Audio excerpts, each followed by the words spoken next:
Kahops, habang papalapit ang PBA Governors Cup, unti-unti na ring umiinit ang usapan tungkol sa mga imports na posibleng dalhin ng bawat koponan. At dalawang malaking pangalan ang lumulutang ngayon para sa dalawang powerhouse teams ng liga.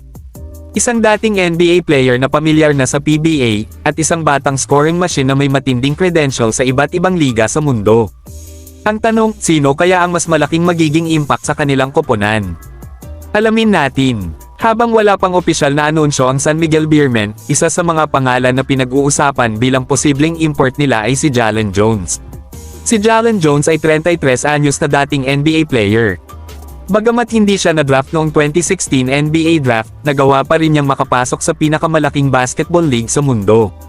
Nakapaglaro siya para sa New Orleans Pelicans, pagkatapos ay sa Dallas Mavericks, kung saan naging teammate niya ang NBA legend na si Dirk Nowitzki.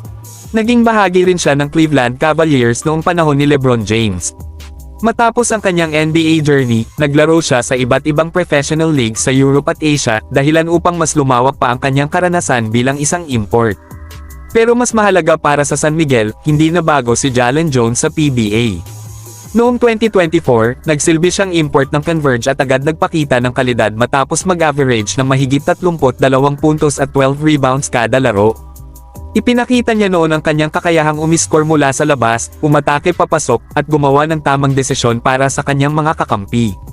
Kung sakaling siya nga ang mapili ng San Miguel, malaking tulong ito para mabawasan ang pressure kay Junmar Fajardo, lalo na sa mga pagkakataong kinakailangan ng team ng panibagong scoring option sa crunch time.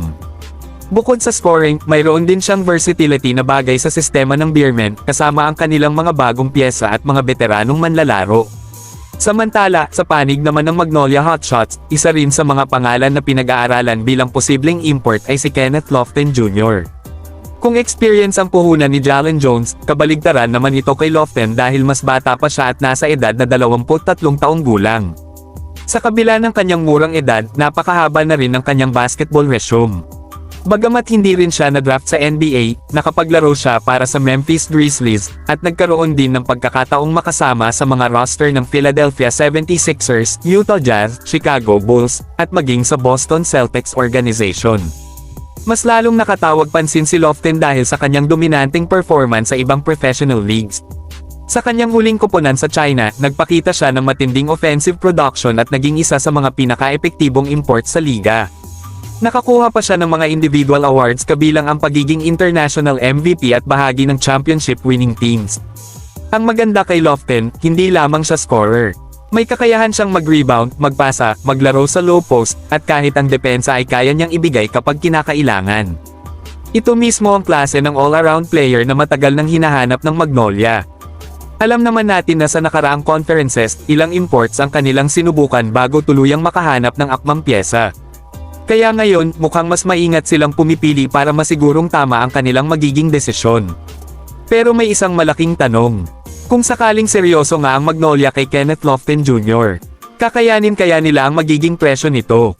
Dahil sa dami ng kanyang credentials at sa edad niyang nasa prime pa lamang ng kanyang career, siguradong hindi magiging mura ang kanyang serbisyo.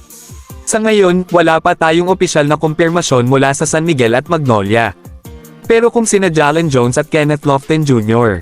na ang kanilang magiging imports, siguradong mas magiging exciting ang darating na PBA Governors Cup.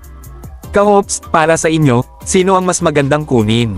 Si Jalen Jones na may karanasan na sa PBA at NBA? O si Kenneth Lofton Jr. na batang-bata pa pero punong-puno ng potensyal at talento? I-comment ninyo ang inyong opinyon sa ibaba. At kung nagustuhan ninyo ang video na ito, huwag kalimutang mag-like, mag-subscribe, at pindutin ang notification bell para lagi kayong updated sa pinakabagong balita sa mundo ng basketball. Ito si Race Hoops Universe, at gaya ng lagi kong sinasabi, basketball lang tayo mga kahops. Maraming salamat at hanggang sa susunod na video.